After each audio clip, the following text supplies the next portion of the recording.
ओ आज मैं आपको हिंदू तिथियों के नाम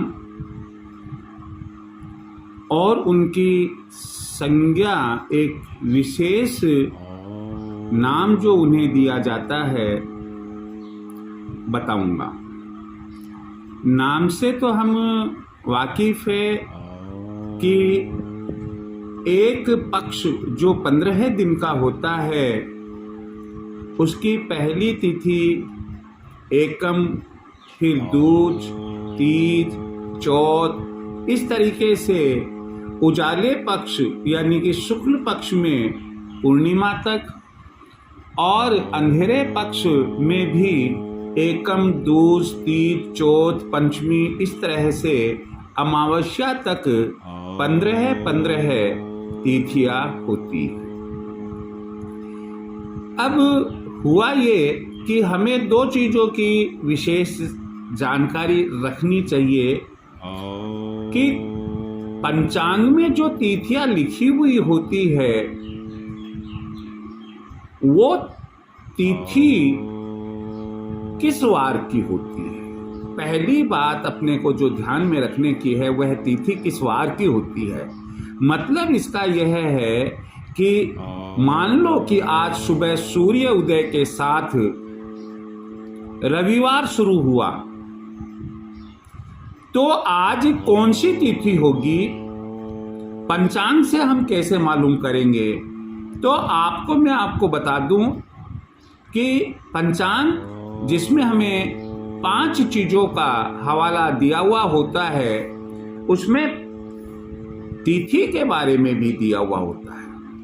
रविवार को तिथि का नाम लिखा हुआ होता है और उसके सामने समय या तो घटी और पल में दिया हुआ होता है, घटी, पल, विपल में, या बाद में स्टैंडर्ड टाइम के अनुसार घंटा, मिनट, सेकंड में होता है। ये जो समय होता है, यह उसका समाप्ति काल होता है। जैसे मान लो कि 5 घटी, 14 पल और 15 विपल लिखा है और दूज हमें रविवार के दिन दी है, तो हम यह कहेंगे कि ये जो घटी, पल और विपल में समय दिया है, इतनी देर दूज रहेगी और उसके तुरंत बाद में तीज यानी कि तृतीया लग जाएगी। हम इसे और स्पष्ट करें तो उसमें मैं आपको समझाना चाहूंगा कि सामान्यतया जो हमारे स्त्री पुरुष व्रत उपवास करते हैं, उनके सामने एक बहुत बड़ी चुनौती होती है। क्या होती है? जैसे कोई एकादशी का व्रत कर रहा है, कोई अष्टमी का व्रत कर रहा है, कोई चौथ का व्रत कर रहा है, कोई पूर्णिमा का व्रत कर रहा है, तो किस दिन कौन सी तिथि मानी जाए। हमेशा ध्यान रखिए, आप दुनिया के किसी भी कोने में हो, आप पाएंगे कि सूर्य उदय तो वहां हो रहा है, तो जो तिथि सूर्य उदय देख रही है, वह दिन उसी तिथि का माना जाता है। जैसे दशम, यदि मान लीजिएगा सोमवार को दिन में 8 बजे तक, प्रातः 8 बजे तक है, इसका मतलब वो सोमवार दशम का ही माना जाएगा।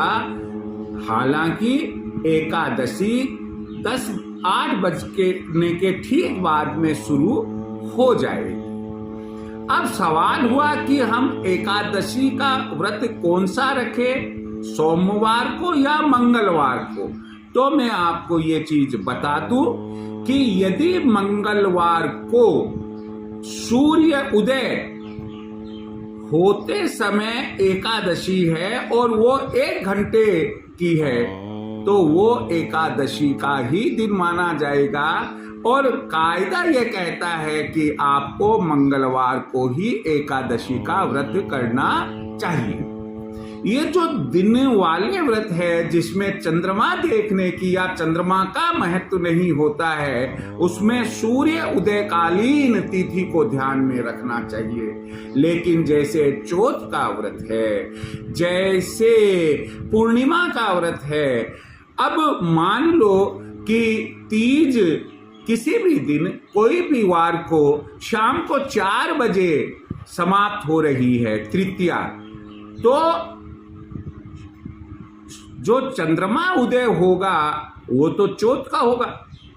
तो उसी दिन जिस दिन तीज सुबह सूर्य उदय देख रही है और शाम को 4 बजे तृतीया समाप्त हो रही है, चौथ का व्रत लेडीज को उसी दिन करना पड़ेगा, क्योंकि चंद्रमा चौथ का होगा। अगले दिन सूर्य उदय कालीन तो तिथि चतुर्थी है, लेकिन वो मान लो अगले दिन केवल 3 बजे दोपहर तक है। तो शाम को तो जब हम चंद्रमा देखेंगे, जब भी रात को उगेगा, तो वो पंचमी का होगा। तो इसलिए चौथ का व्रत आप नहीं कर सकते। यही बात पूर्णिमा पर लागू होती है। खैर, मैं आज आपको जो चीज दूसरी बताने जा रहा हूं, उसके पहले आपको मैं एक बात कह दूं कि यदि आप ज्योतिष सीख रहे हैं तो देखिए, आपको ज्ञान होना चाहिए कि वार, हमारा हिंदू वार कब से शुरू और कब तक होता है, तिथि कब से शुरू कब तक होती है, और इसी प्रकार से अन्य कई बातें हैं जो समय समय पर पहले बताई जा चुकी है और आगे भी हम बताएंगे। आप जो मैं आपको बताता हूं उसे पूरा सुनिएगा।